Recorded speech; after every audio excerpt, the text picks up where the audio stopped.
you'll try and sell your way to more profit. And what you find is that organizations don't get better, they get bigger, right? And so what I love about the profit first methodology is that it is so accessible right when you get in the game, right? There's a lot of strategies, there's a lot of tools that are like, as you get bigger, they become more effective. Profit first is effective from day one, right? If you don't enter with that mindset, there's never a point where it's easier to adopt something like profit first. And it just sets the baseline for the rest of your time as an organization. Hey, it's Rocky. Welcome to Richer Soul. Today's guest is Scott Ritzheimer. He's going to talk about the journey an entrepreneur must go through to evolve and grow as his business grows.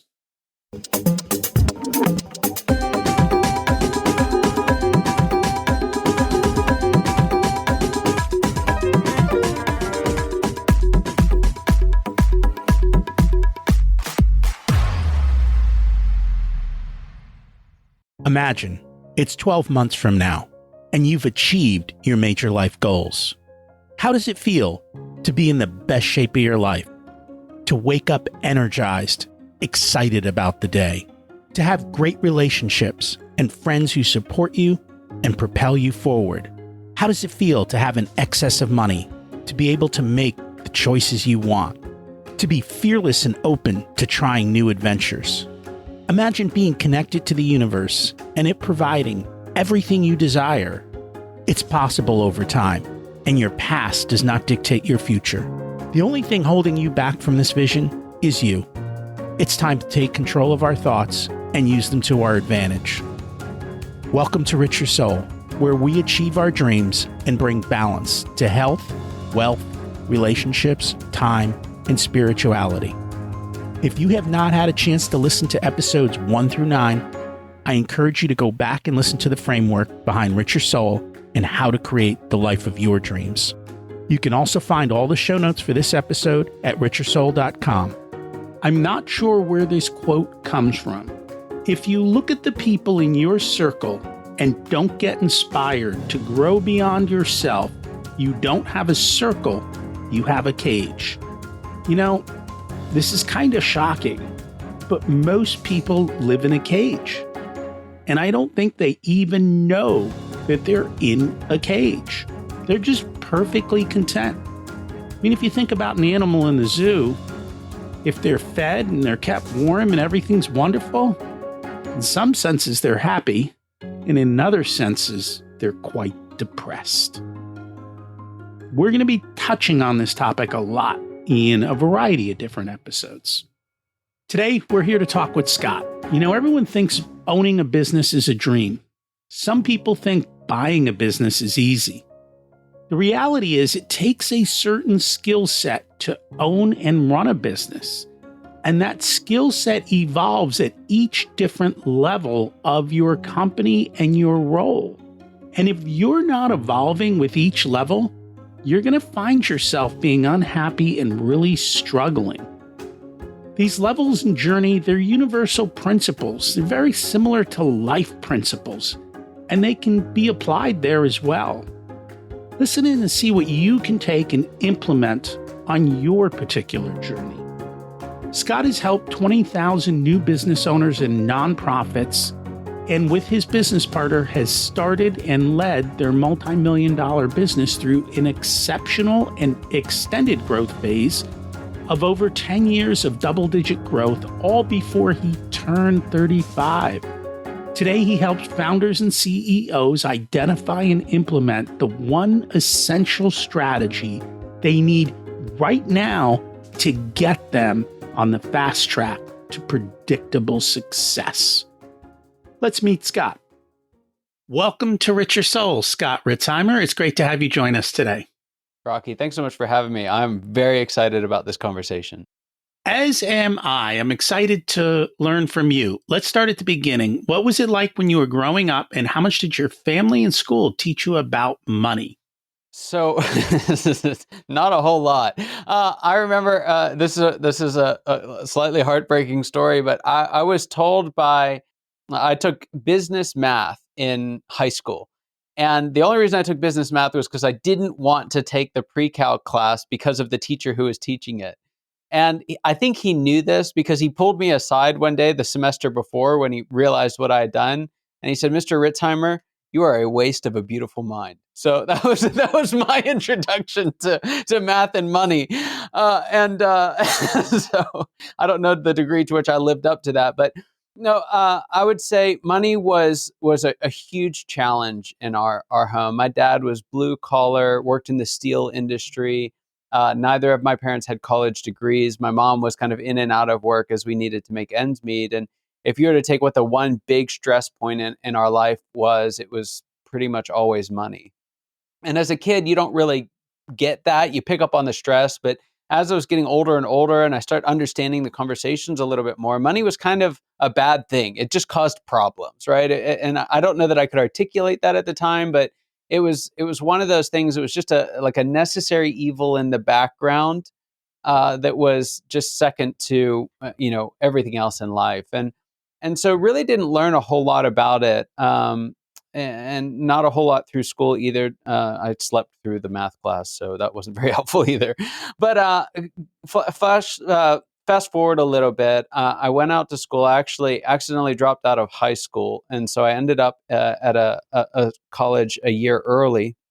It was actually a ministry school, and I still had no idea about money, and I was out there on my own trying to figure it out. And I didn't have any money, didn't have a job, but I had some assets, right? I had I had an electric guitar. It was this beautiful 1983 Gibson Les Paul that I got for an absolute steal. And then I had some stuff that went with it, and I was kind of looking at, do I want to eat or do I want to have the Les Paul? That was kind of my options, and so I sold it, and I thought I was the richest man in the world. I had about $4,000, and I blew that $4,000 in about 10 days. So I forget what I bounced it on, but 10 days later, I find out that I bounced a check on my account, which to me is impossible. How could you ever run out of money if you had $4,000? And it was a couple things for me. It was a very, very keen lesson on you making sure you understand your bank account, balancing your checkbook, which you still did back then, and just from then on, I always had a sense of what cash I had on hand, what was going out. Different degrees of formality, but like I never wanted to experience that again. I actually have not bounced a check since. And that's not true. I did it once in business because we had money in the wrong account, but I never bounced a check for not having money. We wrote the check from the wrong account. And the other thing that it did, and this was probably the bigger lesson for me, it was one of the greatest moments of fathering I ever received from my dad. He had the opportunity to just let me have it, right? Like I just sold everything. I blew money. He didn't have a whole lot of money to give me. I hadn't necessarily left on the best of terms. Like he had every reason to just, to let me have it. And on the call, he listened to what I said. And you could tell I was pretty torn up about it. And he said, "Well, did you learn your lesson?" I said, "Yes, sir, I did." And he said, "All right, well, we'll take care of it." And that was it. Right. And like in those just few words, I knew it wasn't easy for him, but I knew that I was okay. Right. Like I knew that this wasn't the end. I knew that I had screwed up, but I also knew that he didn't have to hit me with it more. And that just solidified something in me as a man, something in me as, a one day father. And it really did change my financial life. It was a little thing in the grand scheme of things, but it was a very big moment in my life. Just so you know, $4,000 is a very, very small price to pay for that lesson. Yes, it sure is. Because a lot of people have made far bigger mistakes because they never learn the smaller lessons at the smaller points. And so, as much as it is not great, but it's good to learn the lesson. It's funny, though, you said back in those days, we balanced the checkbook. Are people not balancing checkbooks still? Well, I would say I don't even know where my checkbook is. I lose it every single time because I never use it. But I balance my accounts all the time. Okay. Yeah, so little semantics in there. It's a semantics. Everyone uses an app or whatever. And yeah, I get it. You still have to balance your account. And they're technically called checking accounts, even though nobody actually Well, few people write checks these days. Everything's done on a swipe of a credit card, which feels no pain. And you don't even have to punch in all the digits to say how much money you're doing. It's like just tap here and your money disappears. It takes all the emotion out of it. And I think that's why people get in trouble. So there was a missionary. It's this really cool story that's in a movie called The Tip of the Spear. I don't know if you've ever seen it, but he went down to Central South America. Actually, his father went down and was killed, and he went to the same tribe years later and met one of the tribesmen there, and they reconciled. This is this really, really beautiful story. Where I'm going with this is they brought the tribesmen back here to the U.S. to get an idea of what life was like here, and he was just saying it's so great. Like, food is free, everything is wonderful. He's like, what do you mean food is free? He's like, well, you just go to the store and you get whatever food you want. And the guy's like, well, no, I pay for it with a credit card. And he's like, that little piece of plastic. He's like, yeah, you give it to them, but they give it right back. If only, right? If only. You know, it's funny. There was one day I was in a store and I heard these two young kids talking. And the one girl said to the other, oh, I still have $800 left to spend on my credit card. Meaning that's how much it was to her credit limit. And she felt good that she could go out and spend 800. Like, there was no concept that, oh, I have to pay back what I already owe plus this additional. It was like she had won the lottery or something, and she has this $800 she gets to spend. It was like, do you have any idea what you're talking about over there? But I just kept my mouth shut and walked away. But I think that's a problem, because even when we spent with cash, you pull out $100 bill and you have to let go of it. It's different, and even with negotiating, like, you come in with cash and there's an emotional bond to it. Actually, there's some funny guy on one of the, I don't know what he's on, but he's always, he makes that comment, this is cash, this is a cash offer, I want a discount. Nobody cares anymore. Oh, well. And it's a big deal because, I mean, like, my kids, they just don't grow up with cash. Like, we don't have cash around the house. In fact, they'll find it and use it, right? So, like, they will live their entire life virtually cashless unless we intentionally go back and have them use cash, which is getting harder and harder to do. I remember we gave them $20 for a baseball game to, like, go get, like, a little something in food, and they got there and they're like, no, we don't take cash. And so it's like, they won't have the experience that you and I had of actually having to pull out that $100 bill unless, as a parent, I manufacture that, right? It was normal back whenever I did it. Credit cards weren't an option for at least a kid my age, and even then we made the intentional decision to do it, of going, hey, we're going to go cash, and you could get away with it. Less and less places even take cash now. I didn't think my kids are older, and when we first started teaching them about money, we started with dollar bills. So they used cash and they had envelopes, and they saw that, you get 50 or $100 bills, which isn't a lot of money, but it's thick. You get to feel it. And I think they started to have credit cards as they were older, but they still were using cash a bit. I guess it's now that tide has turned since COVID, after which point they were pretty much out of the house. So that's true, because all their friends Venmo each other back and forth and do this and that. That's interesting. I know they have apps for kids where you can put money on the app so they can go shopping. I guess, what do most people do? Parents are now putting their credit cards on their kids' phones? Well, that's what we have, an app. And for any parent listening, it's actually been great. I don't like that it's all credit card based. It's actually debit card based. I should be clear with that. But it's called Green Light, and it's great. You can put specific spending controls in. They can get their allowance in there. It's got built-in saving. It's got free investing. Actually, they can make trades. Both of my kids are investing in, like, Apple stocks and stuff like that. One is up like 150%. The other one's down like 30%. But it's actually, for the world that they're going to step into, it's a really great tool. I can't help, and there's a little old soul in me, but I can't help but think that there is something missing about the tangible feel of of those dollar bills that go through. Well, and I think the thing is if you can't feel the size of the transaction, which a tap is a tap, there's not that comes with it. And so that creates an issue. Yeah, in any case. So you get through college, right? You learn your lessons, and then you move to Atlanta and become an accidental business owner. What happened?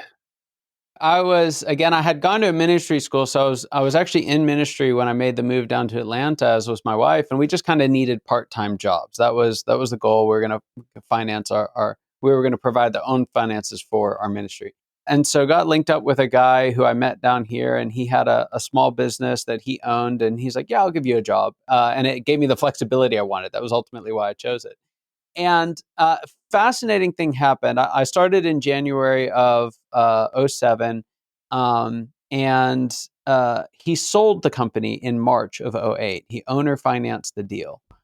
And I watched over the next 14, 15 months, the company that bought his company systematically but unintentionally destroy it, right? And nearly sink theirs in the process. So arguably my first kind of 2 years in the business world, especially the small business world, was watching a pretty good company fall to pieces and watching everybody suffer because of it. I learned way more in that 2 years than I did when I finally went back and did a 4-year degree in my late 20s, and just on how not to do business, right? And it was fascinating. It's funny how all the money mistakes teach you the lessons, right? And I was just having this conversation earlier today. We don't realize this, the fruit doesn't grow on the mountaintop. The fruit grows in the valley. In the sense of you learn your lessons during the hard times. You don't learn lessons at the top of the mountain usually, except if it's, Mount Everest. And, then you're crazy. The lesson should have been learned at the bottom, not to go to the top. But that's another episode that we've had. What were some of the biggest mistakes they made? Yeah, I would say from the very get-go, they bought a company and got rid of its really only asset, right? It was a highly founder-dependent company. The vast majority of sales, even the vast majority of fulfillment was highly centered on the founder. And when they bought the company, they thought that it's so similar to ours, we don't need that founder. We'll be able to cover it because we understand the business. So they got rid of the biggest asset. They overvalued the sameness of the two entities. And then the third big piece that I saw was that they way overinvested in infrastructure. They tried to maintain both locations. And so they built a whole new customer management system. They bought a whole new phone system that was capable of doing both locations back before VoIP was really what it is today. There were just multiple different things that they did that were just these massive investments that generated no revenue. Like, a phone system does not generate revenue, right? Like a new customer management system does not generate revenue, and so they put all this money and time and effort into good things, and revenue was sliding every single day. And so because of that, there was just, by the end of it, there was no money to work with. It had all dried up. I think that happens at every stage of business ownership. We kind of laugh at different parts, but the first time business owner, they're all, oh, I need a website and I need a card. No, you need to pick up the phone and go get some sales. Prove your concept before you start buying logos, and because nobody's going to buy your logo, they're going to buy what you can deliver and what you can bring value. And then as they start to grow and they get a little bit of money, especially in the trades, oh, I need the fully decked out Ford F-150 with everything in it. And that's a tax write-off, Rocky. That's a tax write-off. Yes, I know. It's a tax write-off. And I got to look good for my clients, right? But nobody knows what the plumber's truck looks like till he shows up half the time. Yeah. And they're more worried about their plumbing problem than how beautiful your truck is. And, these are kind of the lessons that are learned out there. And actually, it's been quite eye-opening to me because everyone looks at business owners and they think they're all wealthy. Oh, that guy's got $1 million in revenue or $2 million in revenue. They've got 7 trucks on the road. And what they don't realize is the owner might not be the highest paid person in the business. And many times, especially at that level, they very well may not be. It's a struggle to get it right.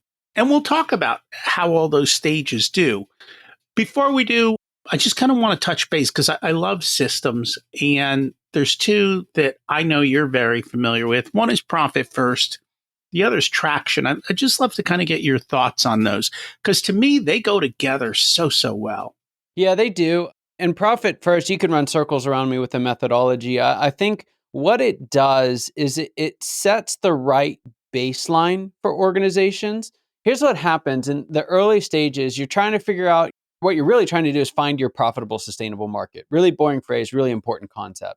But what happens from a financial standpoint is you kind of set what your margins are going to be for the next 5-10 years in those early days.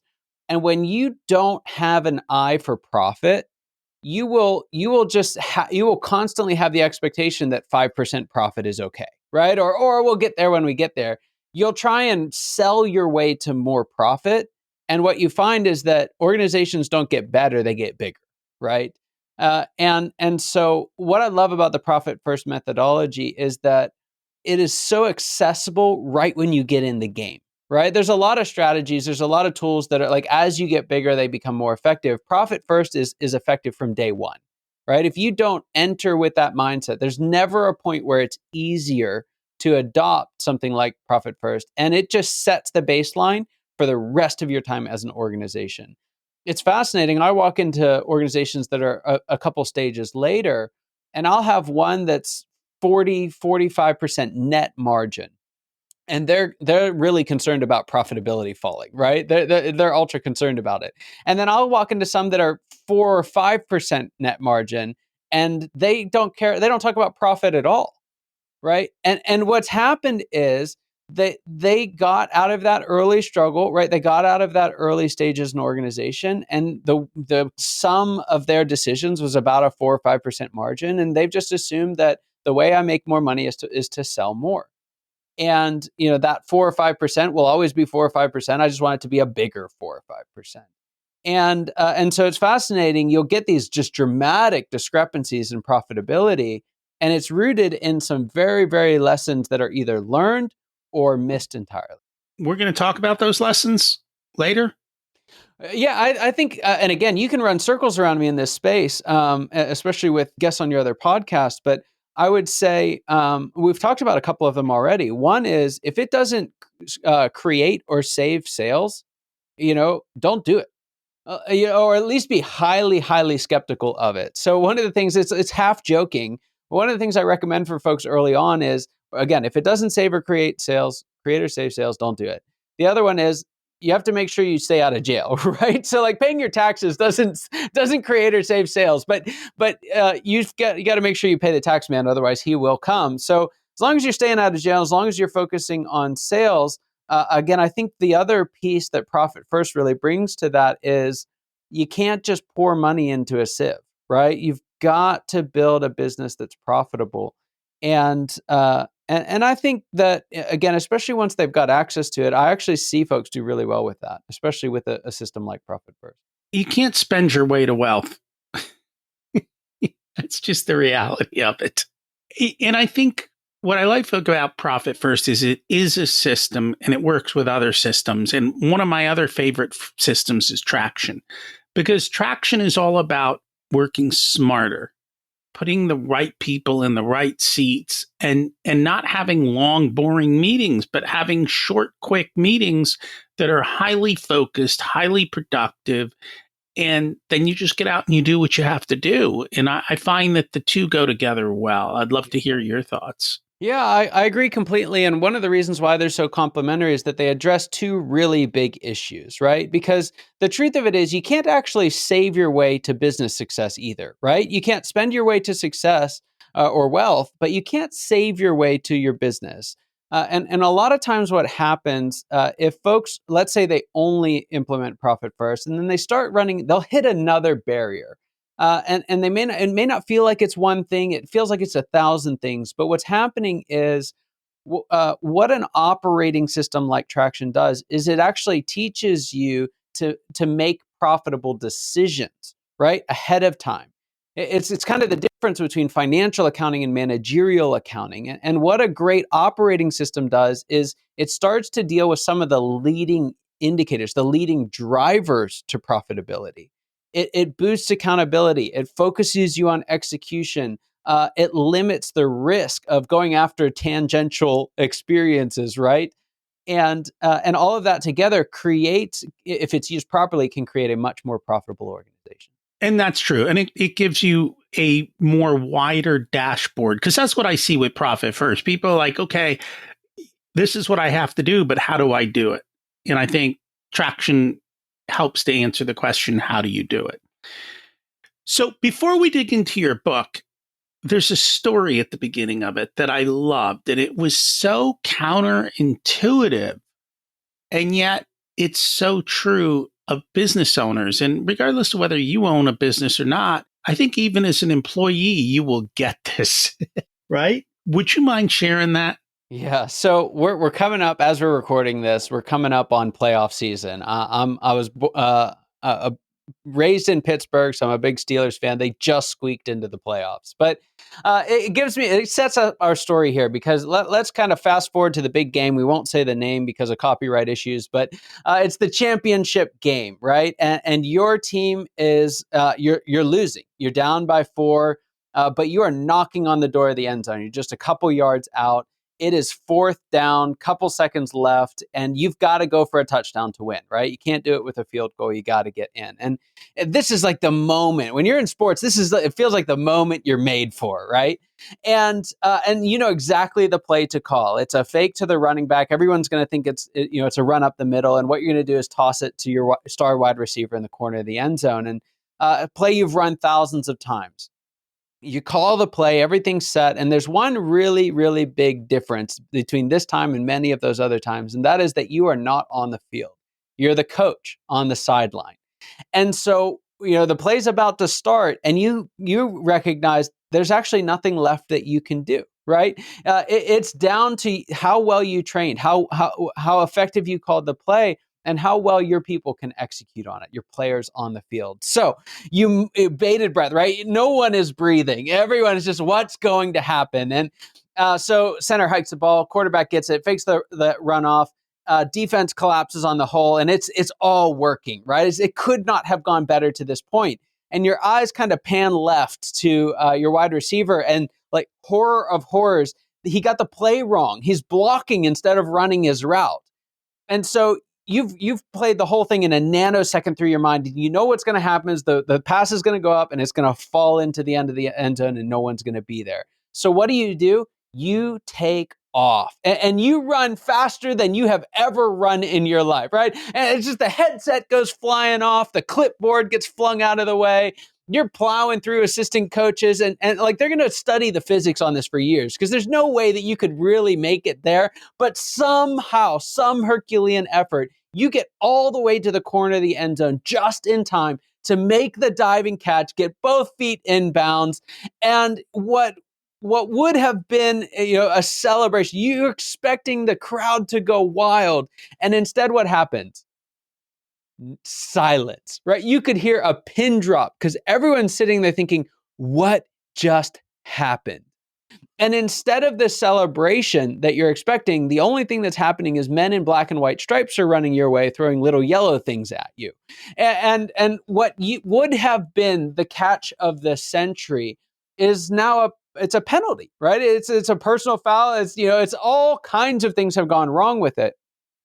And what would have been the pride of the team is now the embarrassment of your team, right? Instead of celebrating you, they're hanging their heads in shame. And while that's crazy, like we would never see that happen in a professional football game. It would just be absolutely ludicrous if it did. I work with founders and business owners, and they do it every single day. Every single day, they leave their rightful position as the coach on the sideline and they reinsert themselves into the game and they undermine the authority, the ability, and the development of their players. I bet you managers do the same thing. It's just so true. Now, there's a really big distinction though, because what happens, and as I was seeing this play out, I started to recognize that there's actually this leadership journey that everybody goes through. In fact, it's the same journey that Jason Bourne goes through in the Bourne Ultimatum. It's the same journey that Luke Skywalker goes through. It's the same journey that Jesus goes through in the Gospels, right? So there's this universal pattern at play. And how it shows up in leadership is the same, right? So when you look at employees and managers, yes, they're going through the same journey. There's one really, really big distinction, though.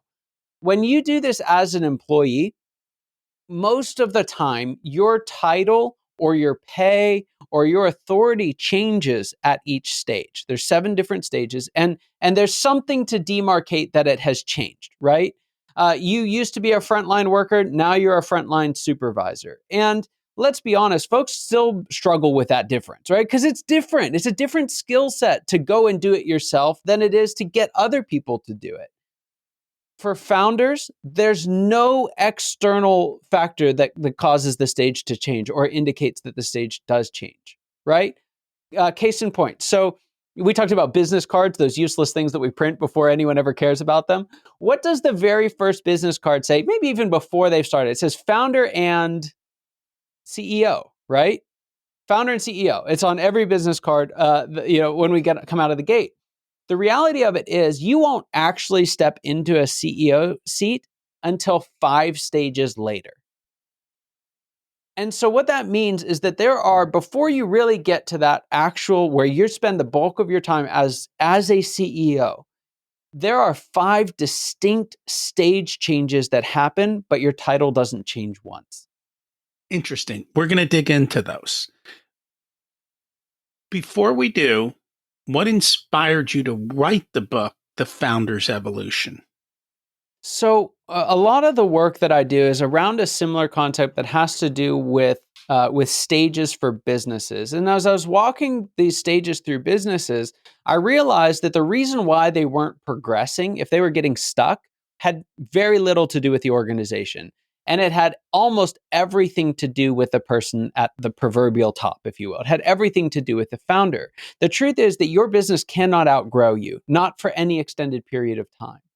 And so what I started noticing was I could go in and I could help a team, but if I couldn't get the founder to recognize how their role had changed, quite frankly, if I couldn't get them to let go of the founder card that they'd been playing in virtually every single meeting, then any progress we would make would be 2 steps forward, 2 steps back. And so that was a big part of it. Is that there's this personal journey that is really, really hard, completely, and it's completely invisible.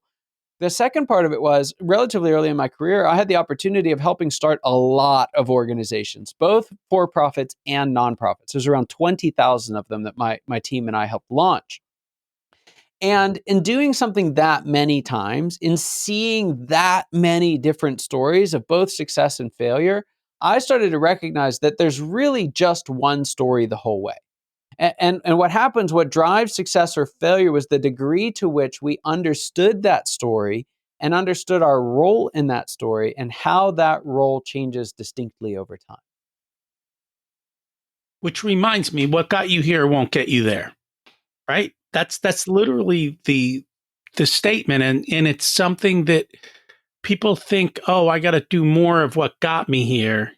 And that is the actual thing that's kind of holding them back from the next level. It's 100% true. And the reality of it is when you look at folks, what do most leaders say? I want to get to the next level, right? I mean, tell me how many times you've heard that. And when you ask them, when you really dig in, what is the next level? What's it look like? What are you doing? How are you going to get there? What they describe 99 times out of 100 is just more of the same level that they're in, right? They're not actually trying to get to the next level. They're trying to do more of what worked in this level, and it's not going to get them to the next level, right? Their business is asking them to show up at the next level, but they keep showing up with the skill set of the past. They keep showing up like our coach on the sideline, doing extra squats in the gym so that he can run faster and push harder. It doesn't matter how fast you run when you're a coach. Right? It doesn't matter at all. That makes no meaningful difference to the game. You've got to recognize what are the skills that do matter as a coach. And how do you start creating the time and space for those? You do that by stopping the things that you used to do in the previous stages.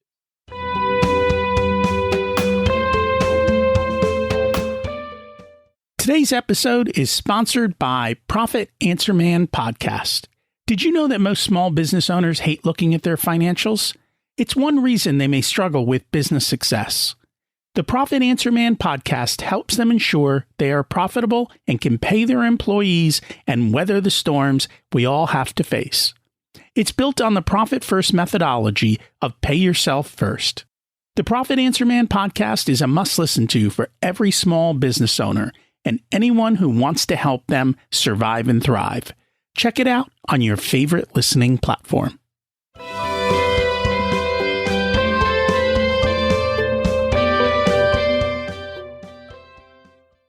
You know, it's funny. I grew up and worked in the world of sales, and all of these companies would promote salespeople to sales managers. And it was the dumbest career track ever, because sales managers are not great salespeople. It is a totally different skill set. And yet, all these companies couldn't get that. As a matter of fact, to get on the promotion track, you had to be a great salesperson. It's 100% true. And you see the same thing in the world of founders. This is so universal. It's something that I call the star player paradox. And it's not just that being a great player doesn't prepare you to be a coach. It is that the better you are as a player, the harder it is to transition to the next level. The better you are at any one of these given stages, the more confident you are in that skill set, the harder it is to let go of that skill set and grab onto and work toward building the next one. And so it's the same thing now with founders. It's a little bit different because, with a sales rep, who you're promoting, you can go find another manager. Well, there is a way that you can bring in somebody who can kind of help, but by and large, if you never learn the basic skills of management as a founder, which most founders are just not natural managers, right? I've never met a founder who said, my dream for starting my business is so that I can manage 10 people, right? Like that's never their goal.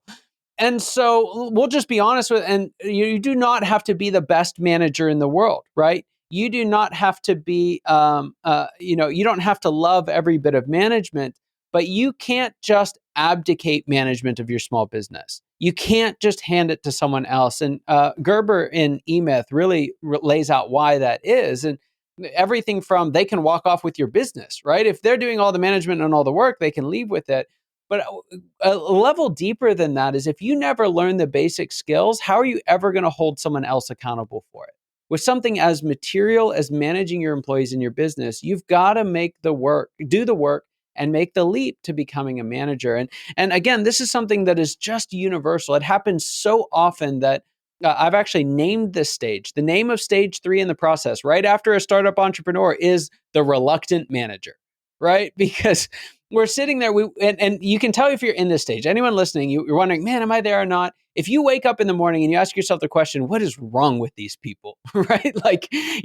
Because employees don't think like you. They don't act like you. They don't take ownership like you do. They don't think on their feet like you do. They don't work as hard as you do, maybe. But the truth of it is you don't want a whole bunch of people like you. That would be chaos. Believe me, I've seen it. You get a whole bunch of people that are all wired just like you, and it is a nightmare. And so you've got to find people who are a degree different than you. And the way that we describe this is founders or visionaries, what you're looking for are operators, folks who love to get stuff done. And you have to recognize that they're going to behave differently than you do. And if you can, again, learn the basic skills of managing them well, Rocky, I cannot describe to you the degree to which your business will take off if you just learn that one set of skills. So it's funny because when you talk about the visionary leader and the operator, I think of Gino Wickman's other book, Rocket Fuel. I am more the operator than the visionary leader. But what I have learned is it is the role of the operator to manage the leader, not the other way around, right? But the leader has got to inspire people and do it, but it's almost that operator's role to keep them semi-grounded and focused on what's most important. Because if they truly are a visionary leader, they're going to be running in 58 different directions, and more than half of them are, well, silly. It's very true. And for a season that works really, really well. I would say one of the challenges though of a model like the visionary integrator model is again, if you just farm it out, if you rely so heavily on your integrator to not only manage everybody else, but to manage you, just because you want to fly your founder freak flag, right? Then what happens, and this happens all the time, integrator burnout is rampant in companies that are growing quickly in that world because there's just so much pressure on that one position to make it all work. And again, while that's really effective, and I actually recommend folks to adopt the traction model in many circumstances around that, stage three place, it's also important to recognize that you do not get to abdicate from that role. While you can relieve the pressure on it, you still have to develop those basic skills as a manager, because that's what sets the stage for you to really enter into the next stage, which is all about leadership, being that leader that your team needs. The challenge, and this goes back to this idea of, we're always trying to get to the next level. The really bad news about getting to level 4 from level 3 of reaching the next level is that the next level is called the disillusioned leader. Right? It's and when you look at folks who are not in this stage, they think I'm lying, right? They think I'm making stuff up. They think it's this big sad story. But here's an example I like to use. Again, has nothing to do with the business world, but everything to do with it, and that is movies, right? So about a year and change ago, the movie Maverick, Top Gun Maverick, came out, right? And I was excited about it. I remember the original one. It's all the throwbacks, super cool. So my wife and I kind of moved heaven and earth to get a babysitter for our 3 kids, who were, one was still in diapers and the other 2 were crazy. And so it just worked to get a babysitter brave enough for the Ritzheimer household there for a stint. We get someone and we go to the movie and we're watching it, and we get all the way into about 20 minutes left in the movie.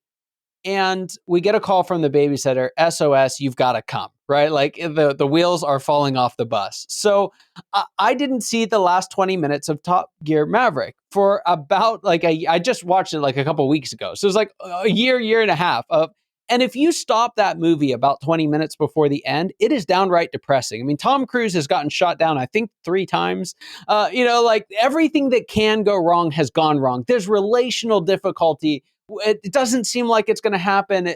Everything that we've tried hasn't worked. Everything that can go wrong has gone wrong in a good movie by this point, right? We like to celebrate the heroes in movies, but if you look about 20 minutes out, they don't look anything like a hero.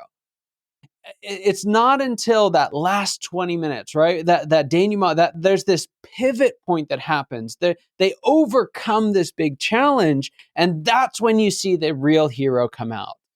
And what happens for so many founders, because they're kind of tracking the trajectory. I remember when I was an entrepreneur, I was making $300,000 on my own. Now I got a bunch of people. I'm making $5 million, and I'm still only keeping about $300,000.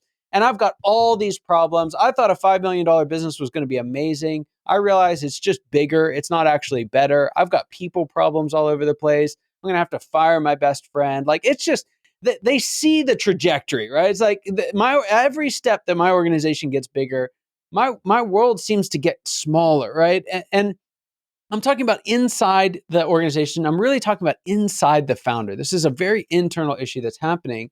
And they think, I don't know that I have what it takes. Right? I don't know that I even want to grow my business anymore. Right. And they'll either hit rewind, and many of them will either sell or kind of pull down a little bit. They'll go all the way back to stage 2. I was just talking to a guy, he runs a spice and rub company, like a barbecue company, and they're crushing it. A $7 million organization selling barbecue rubs, right? It blows my mind that that's even possible. But looking at it realistically, they could probably do 7 or 8 times that given the market that they're in. And he's sitting there thinking, you know what? I think I'm just going to go back and run a barbecue shop in Georgia. And because he's at that point, he's hit that disillusioned leader stage, and it doesn't feel like it gets better from here. It just feels like it gets harder. But here's the truth. If you can, again, embrace the right skill set, you get really good at being that coach on the sideline. What happens is you transition into stage 5, and that's where you really become a CEO. And the wonderful, wonderful news for most visionaries is that when you look at what a CEO is really supposed to do, it is so highly aligned with your natural skill set as a visionary that once you make that change, you let go of some of the things that are holding you back, you give your team the freedom that they need, you'll set yourself up for 10, 15 years of not only awesome growth for your organization, but the freedom and autonomy that you've been looking for all along. And it takes time. So two things come up. One is the hero's journey. All movies have the hero's journey, right? You have the start off, life is good. They hit a problem, they go after a goal. A truly good movie, though, somewhere along that way to achieving that goal, the person in the role has to actually go through a life transformation, a change in the way that they look at the world. And it's that transformation, that second journey, that's actually the valuable one, which is kind of what you're talking about with the CEO's journey. And you are very right. Even companies that go from 5 million to 100 million, they have to say it's like, wait a minute, I'm at 100 million and my pay still hasn't changed. I'm working twice as hard and I don't understand. It's because they did more of the same. They didn't change who they were. Yeah. And along those same points, though, I don't think they changed their team.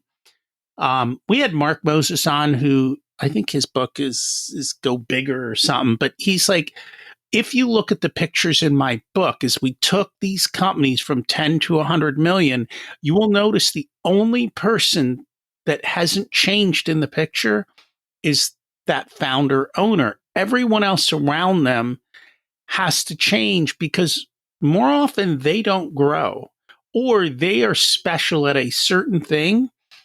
And that's not what's going to take you to the next level. And so there's that. And then we also had on Trey Taylor, who CEO does 3 things, which is kind of getting the culture, the people, and the allocating of the capital or the numbers down. And actually all of those, like traction is all about that. It's cultures and people, it's numbers, but in a different way. But that's where Profit First comes in. It gives you the numbers from the actual financial side and the ability to make decisions based on culture and people and not your checking account, which is the problem that I think a lot of these people get into. Here's the big piece to this, and that is that each one of those kind of definitions is right in their own time. Right. And this goes back to one of the challenges that we have is by hanging on to the lessons of the past too long. We've already talked about that. Marshall Goldsmith, what got you here won't get you there. The other challenge that we have, and this is especially true probably for people who listen to a podcast like this, you're getting this brilliant advice from people all the time. But I liken it to, let's say we're going to go on a road trip from LA to Chicago, right? And we think, hey, it'd probably be smart to ask folks, when you went on your road trip from LA to Chicago, did anything happen? Was there a hard time along? Is there anything we need to prepare for? And so you talk to someone and they're like, dude, we froze in Denver. Like it was cold. We hit it in the winter. It was cold. If you're going to go from LA to Chicago, make sure you're ready for the cold in Denver. And so we go out, we get our parka, we get all set, we get our snow skis. And then we get, before we ever get to Denver, we're in Death Valley, California, right? Because you got to pass through Death Valley to get to, and if you adopt the strategy for Denver, right? In Death Valley, you're going to have a very uncomfortable and very unproductive experience, right? That parka is not helping you at all. So, in the same way that we can overvalue the lessons of our past, we can overvalue the lessons of someone else that are necessary for our future. And the big key here, and the reason why this book I think is so helpful for folks, is that it lets you say no to all the stuff from the future. It lets you say no to all the things from the past and focus just on what you need to do right now. And there's so much freedom that comes for founders in that, in using that filter. The other thing that kind of brings to mind, and we've talked about that, I don't know that we've actually talked about it on the air. You can't jump from stage 1 to stage 7. You have to go up each step of the rung of the ladder, because if you try to jump, more often than not, you'll miss, and maybe you'll fall to the bottom, or maybe you'll just hang on and hurt yourself a lot. But it is a process, and you have to go through the transformations. Doesn't mean you can't do it fast. You can. And the smartest way to do it fast is to have a board of advisors who kind of, and maybe that board of advisors has to also change over time, that can help you through each part of the journey and saying, okay, we're going to Death Valley now. In Death Valley, you need XYZ, take the water, check how hot it's going to be, make sure the car's got fuel and the AC works well, right? And now, then when we get to Denver, make sure you have this and make sure you have that, and change your tactics at each level of that. But here's the most important thing that you didn't mention, and it probably because it was so obvious. Because we said we were going to Chicago and we were talking to people who said they were going to Chicago, we ignored all the people giving us advice about Mexico, Alaska, London, because we're like, no, we're not going there. We had a clear definition. This is where I'm going. I'm looking for advice about this. Do not show me shiny objects that are not on that path, because it's irrelevant. And I think that is the most important first step. Begin with the end in mind. And I work with a lot of business owners. I'm like, what kind of, do you want a business that's $100 million? Because that takes a certain person. Or do you just want a business, and there's nothing wrong with a business with just you? That's the way I built my business. I don't want to manage people. I don't want to deal with all this stuff, right? Maybe if I was 30 years old, I would have done this differently. But at this stage in life, I'm like, I don't need all of that. So I'm not going to take that journey. And I think that's a big part of it for people. Decide what your end is. And then all of those things have a price, right? It costs money to go to Chicago. What's it going to cost you? And are you willing to go through and deal with all the issues along the way? Yeah, and to tie those ideas together, you're absolutely right. We don't get to teleport from LA to Chicago. Now, what are LA and Chicago? LA is, I think I've got an idea. Like, I'm going to start this business, right? It's the beginning of your entrepreneurial journey. What is Chicago? Chicago is being a true owner, right? And so there's this big push right now, especially, kind of social media, influencer channels, of this idea of own your business and don't run it. But the reality of it is that is stage 6 in the process. That is not stage 2. It's not stage 3. It's not stage 4 or 5. And so you're right. You can do it, and you can miss. I would say what's even worse than that is when you kind of just get enough of it to feel like it was a success, right? You get this with some folks who, maybe they use the traction model and they walk away and they leave their integrator to lead it on their own. That's fine. And there's no judgment associated with that. But if you really want to be an owner, right, free from the being pulled back into your business or the sway of it, you've got some work left to do. And what you're going to find is that you're either going to stunt the growth of the organization, right, because it cannot grow in the same way that it could with a visionary leader. Or 2, you're going to constantly be pulled back in. You're going to be that coach constantly, every quarter, every year, at some point in time, something's going to happen. You're going to get sucked back in again, and you're not actually ever going to achieve the freedom that you're looking for. I was talking with a guy, he and his friends built again, it was about a $7 million clothing business. And he's like, I work 4 or 5 hours a week and I feel completely trapped. Now he's a millennial, so let's take it with a pinch of salt. But here's what his problem was, because this is real, is that about once a quarter he'd get drugged back into the business for like this super intensive 2 weeks of like firefighting to keep the thing afloat. And so he didn't have the freedom to actually go off and do another venture. He had all kinds of ideas, but he was thinking, if I go off and do that, and then I'm not available to come back in and make sure that this thing's working, they're both going to collapse. And so what happens if you try and skip a stage, if you try and prematurely walk out, you will end up undermining your own success in the long. So that brings up an interesting question, because I agree with you. Everyone out there right now wants to buy a business that they don't need to do any work in. And I'm like, that's an interesting idea. I haven't found many of those businesses yet, unless you have a big fat margin and you have the cash to pay somebody to run it well. And you've got the ability to, because at the end of the day, you still have to manage that person, right?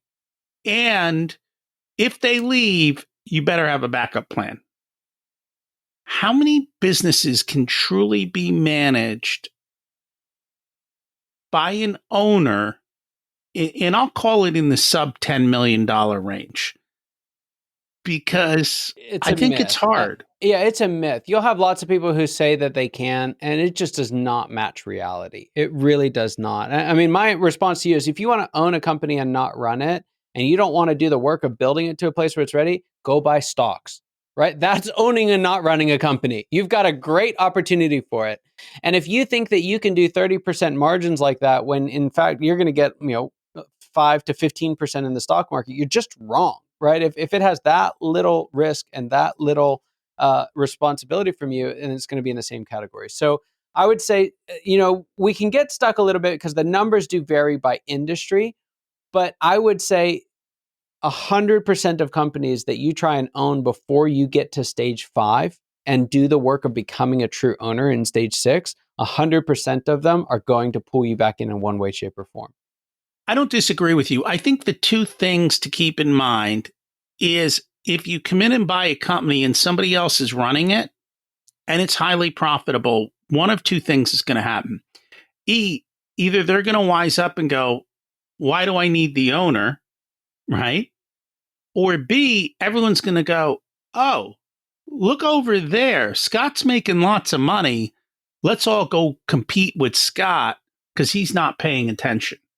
And so if you've got fat margins, more than often, unless there's very high barriers to entry, and again, that comes back to spending the time and building the moat, it's going to be hard to do that. Yeah. And then you deal with this second thing. And I would say that the deeper the moat is, the riskier it is in the long term, because you will feel so safe inside the moat that as things change, and they change, the one guarantee for all of us is that things are going to change. The way that you do bids, the way that you did business, the way that you brought in clients, the way that you fill in the blank is going to be surpassed by another method. And the deeper that moat is, the longer we will take to respond to those things, right? Especially if we have someone whose job is to just, circle the wagons, protect the ship. They are not going to change it. And there's this long, slow slide into irrelevance, but there is only one way out of that. And we call that stage for businesses death rattle. Any closing thoughts for business owners? Yeah. Or for those thinking about it? Yeah, I would say there's a ton of them. There's a lot more in the book, but the one thing that I really want to drive home for this, because I actually think it's the hardest part of it, is when you find out there's 7 stages, right? When you finally get a name for what the next level is, and you get clarity on what to do, especially as visionaries or founders, we have the propensity to put everything else on hold, including our happiness, until we get to that next level. Right. And so I did this when in my mid-20s, we had our first child, and I loved him. He was awesome. I had no idea what to do with him. I was kind of like, give him back when he's 3. Like he can kick a ball. We'll do our thing then, right? And it wasn't that I loved him any less. I wasn't equipped to I didn't have the goods that he needed. And so fast forward, we had our last child when I turned 35. And so 10-year gap between the two of them. And I realized that I don't want to show up that way again. Now, I was not really any better equipped at 35, right? I still was a guy, right? I still had a job. I still had all these other competing interests, but I decided I was going to really enjoy every moment of it, no matter how ill-equipped I felt. And can I tell you the joy I got out of the first 2 years of my daughter's life that looking back now, I completely missed out on for my sons earlier on. And so the biggest thing that you can do with a model like the Founder's Evolution is not to just say, hey, I've got to get to the next level. More often than not, it is not about getting to the next level. It's finding the joy in this stage right now. And so in the book, I actually end each chapter with just a pause to say, hey, there's something really, really special about this stage that if you ask someone who's had the success you're looking for, they will look back and say, I wish I still had what you have right now. And so we call out what that joy is for that stage. And I really encourage folks, that is where joy does not come from a destination. It comes from the journey. The same is true of everyone's life, right? If you don't enjoy life as it happens, I'll be happy when. Yeah, good luck with that one.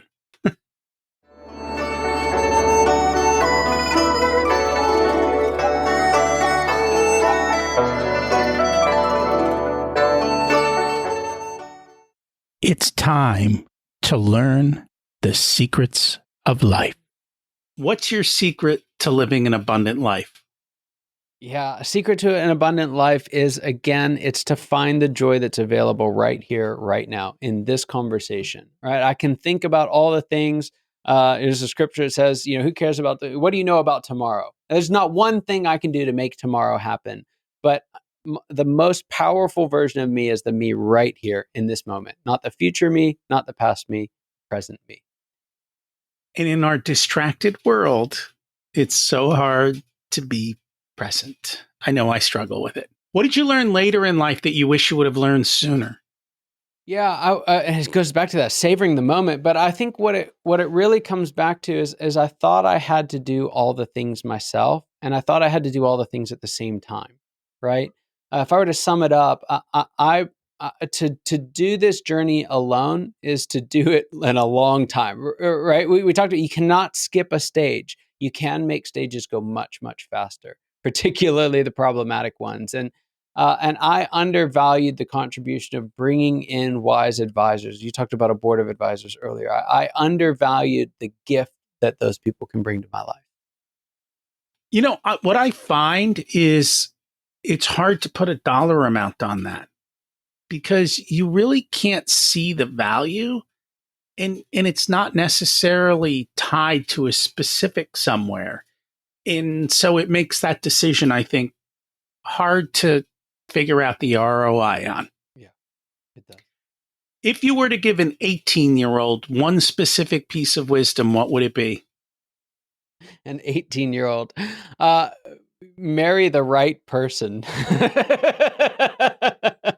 Do you know, that is one of the biggest decisions you make in your life because divorce is super, super expensive. And I will tell you something, how a person looks at 21 or 25, no offense to any of you life goes downhill, right? We are not hotter at 80 than we are at 28, right? Yet we are a lot wiser at 80. It comes back to the same thing with business. Like I tell business owners, hire to your values, you can teach the skills. Figure out the kind of values you want in the person that you're going to spend your life with. And more importantly, you're going to raise your kids with, if that's what you choose to do, because that's really what you're driving towards. And so it's extremely important to make that decision correctly up front, or they'll take half your wealth and, It might take you a lot longer to climb the ladder or half your company, right? And that'll set you way off track. If people would like to learn more about you in the book, what's the best way for them to do that? Yeah, we make it super simple. Everything you need is in one place. You head over to scalearchitects.com/founders. You'll be able to get a free copy of the full book there. We made it 100% available for everyone. You'll also have the opportunity to get hold of a couple other additional resources and even schedule a time if you want to say, hey, help me know what stage I'm in and what stage I want to get to. I'd be happy to do that. Thank you so much. We'll put that in the show notes, and I really appreciate the conversation today. Thanks, Rocky. Thanks for having me. Are you enjoying your journey through life? I have to say, I spent a lifetime of, I will be happy when. I'm over that. Did you realize how each and every level was a different skill set to be mastered and learned? When you go through life, you have to look at it the same way. Where are you? And realize that what got you to where you are today is not going to get you to the next level. And it's not about grinding more. It's about growing more. So what changes can you implement to improve your life? Hey, if you enjoyed this episode, would you do me a favor? Would you share it with someone else you think might enjoy it as well? I'd appreciate that. Next week, we've got Efren Delgado on. He's a former FBI agent, and he's here to talk about how the opposite is most likely true. A little bit counterintuitive. Thanks for listening. Have an abundant week.